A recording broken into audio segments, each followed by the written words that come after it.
Volvemos a Mercado Express para presentar a nuestro invitado de esta noche. Me acompaña, como lo había anticipado, Jorge Segarra, presidente de la Comisión de Medio Ambiente y Negocios de la Cámara de Comercio de Lima, quien está aquí, ha tenido la gentileza de venir para conversar. Jorge, buenas noches, sobre una serie de temas relacionados con negocios y cuidado del medio ambiente y ecología y posibilidades financieras también para los negocios. ¿Cómo estás, Jorge? Roberto, muchas gracias por la invitación.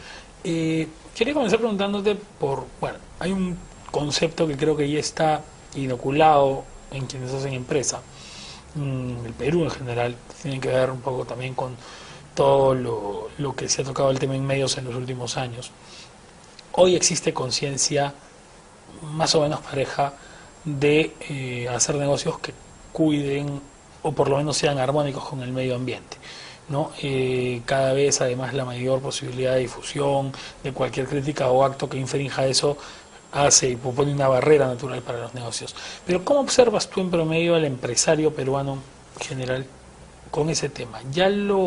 O sea, ok, ya lo asimiló, pero ¿en qué medida lo ha asimilado? ¿Por obligación, por cultura, convicción? ¿Cómo? Yo creo que ya se están asimilando, como tú dices, y creo que los últimos resultados que se han dado demuestran de que ser amigable con el medio ambiente no solamente es positivo, sino que además puede ser rentable. Quiero ponerte un solo ejemplo. La recientemente inaugurada termoeléctrica de Guaycoloro, donde se está generando energía eléctrica a partir de la basura. Es un tema absolutamente amigable, es un tema innovador y además está generando ya casi 1 millón de bonos de carbono, que son cotizados en un sistema que es muy parecido al de la bolsa de valores.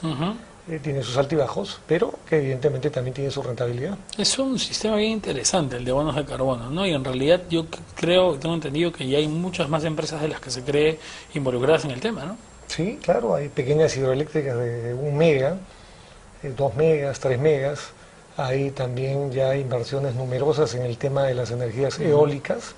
Ya estamos ya se vendría este año, Dios mediante, la tercera subasta de energías renovables, que comprende las eólicas, las solares, la de biomasa y también las pequeñas hidroeléctricas hasta 20 megas, con precios que están muy por encima del rango normal de lo que se vende la energía eléctrica en el Perú, por ejemplo en el caso de la generación de energía, lo cual es positivo. Hace 2 años se dio una norma que establece que el 5% de las energías que se consumen en el país deben tener una fuente renovable.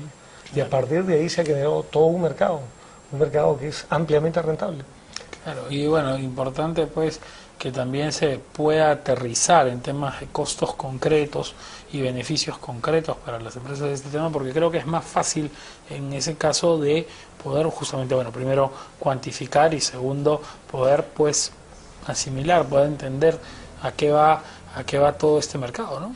Todo esto es también un negocio y tiene que tener su rentabilidad.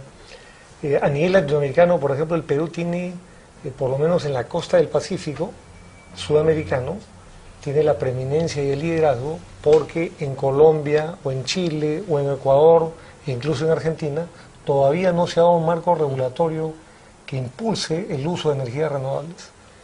La ley que salió hace 2 años, que acabo de mencionar, ha implicado también una serie de incentivos, como por ejemplo que la energía sea comprada a un precio que vaya más allá del valor del mercado. Generar energías renovables en cualquier lugar del mundo es más caro y necesita una subvención, que en este caso no la hace el Estado, sino el propio usuario. Pero si ese pequeño porcentaje que es subsidiado es compartido por todos los usuarios en general, realmente el impacto sobre la tarifa es bastante pequeña. Y es algo, creo que, encomiable que el Estado asuma este tipo de posiciones y asuma un liderazgo en lo que es la legislación a nivel internacional. Bueno, eso también pues lo pone el Perú un poquito a la vanguardia en el tema y tiene que ver, yo creo, corrígeme si estoy equivocado, pero creo que tiene mucho que ver con que estamos casi obligados, la diversidad climática del Perú lo obliga a tener una posición más vanguardista en el tema de normativa ambiental. Sí, mira, Roberto, nosotros tenemos el triste privilegio de ser, según el Centro de Investigación para el Cambio Climático de Inglaterra, el tercer país en ser más afectado por los efectos del cambio climático. Sin embargo, solamente producimos el 0.01% de los gases de efecto invernadero. Es decir, a nivel mundial no tenemos preeminencia, no tenemos un nodo de presionar. Ante este contexto, lo que ha surgido es un conjunto de oportunidades. Esto se ha venido trabajando desde Copenhague, luego en Cancún y finalmente en Durban, la creación de un fondo verde.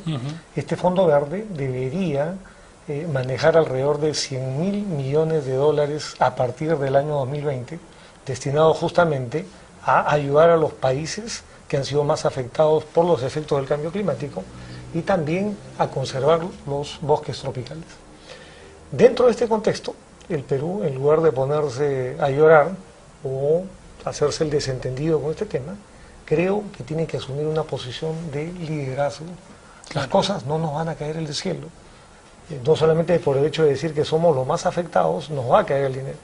Y el Perú dentro de esto tiene una gran oportunidad. Perú tiene 70 millones de bosques tropicales, de hectáreas de bosques tropicales.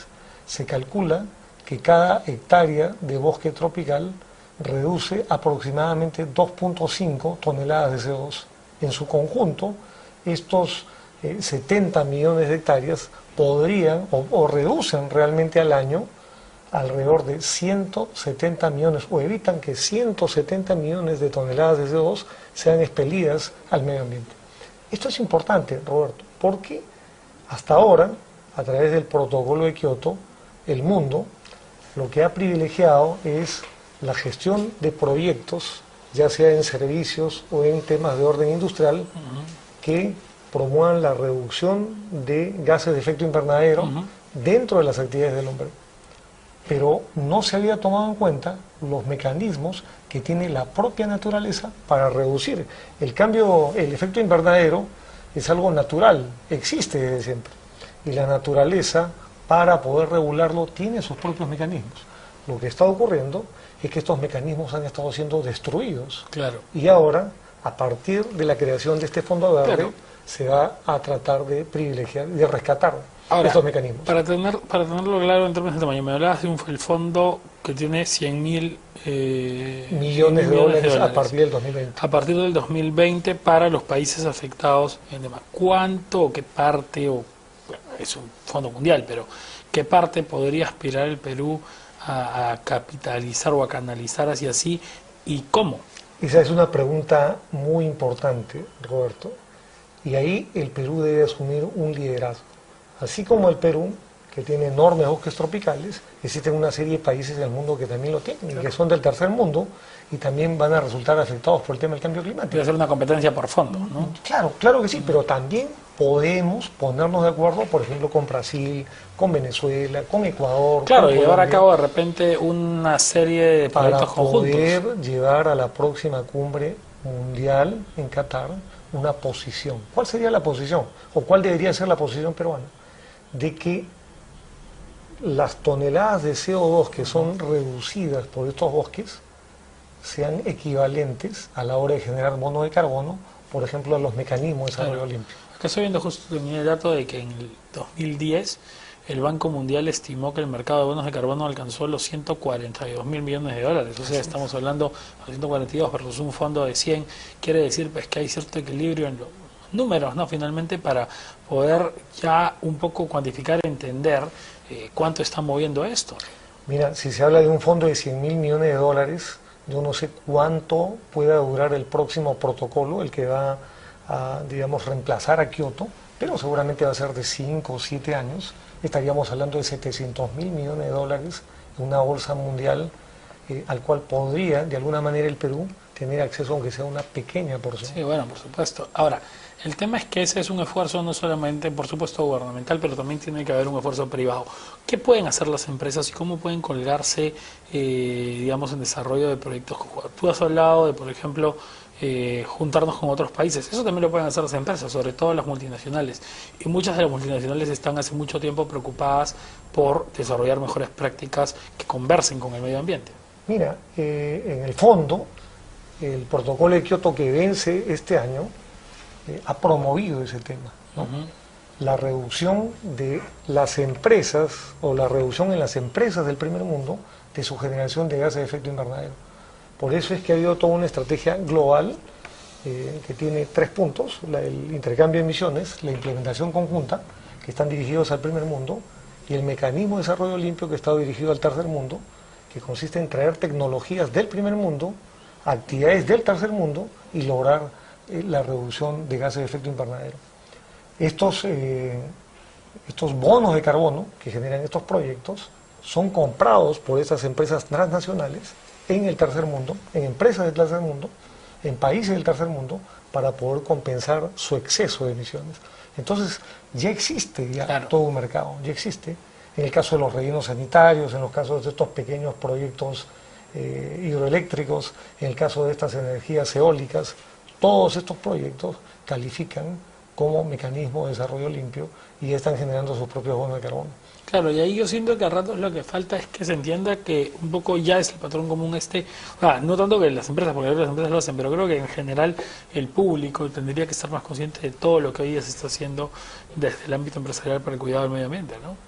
Mira, desde el tema de, por ejemplo, tener una cultura de la limpieza pública, ¿no? Cuando tú pasas por una calle, ves y observas a veces con curiosidad y a veces estupefacto que la gente saca por las ventanas papeles o cáscaras y las tira al suelo. En provincias, por ejemplo, no existen rellenos sanitarios sino botaderos, donde la gente convive con estos botaderos. Claro, y son ciudades que van a empezar a crecer, donde hoy día quizá el impacto no sea tan significativo, aunque en algunos casos puede ya serlo, pero lo que, como se decía al comienzo del programa, ¿no? Por ejemplo, es mejor siempre prevenir que esperar. Que Huancayo lance o arme una línea de bus antes de que la ciudad empiece a contaminar y tenga el tráfico caótico que tienen Arequipa y Chiclayo, me parece excelente. Es lo que quizá hay que empezar a hacer en algunas ciudades del interior. Hay que empezar a educar. La basura, en el Perú solamente existen rellenos sanitarios, por ejemplo, en Lima. En el interior del país, donde se produce el 60% de la basura se quema. Quemar la basura produce gases de efecto invernadero. Sí, pues eso Y además contamina el medio ambiente y además genera enfermedades infectocontagiosas. Sin embargo, la gente por ignorancia no lo toma en cuenta, no reacciona, no recapacita, y las autoridades municipales y regionales tampoco hacen nada al respecto. Entonces también hay que generar toda una educación, toda una corriente. Sí. Hay que enseñar para que la gente entienda. Sí, creo que hay bastante por hacer, sobre todo del lado empresarial y de los tipos de negocios que se desarrollan. Vamos, Jorge, me acompañas una pausa, después de ella a seguir hablando con Jorge Segarra de la Comisión de Medio Ambiente y Negocios de la Cámara de Comercio de Lima sobre la posibilidad, pues, de tener negocios amigables con el medio ambiente. Regreso con eso tras la pausa.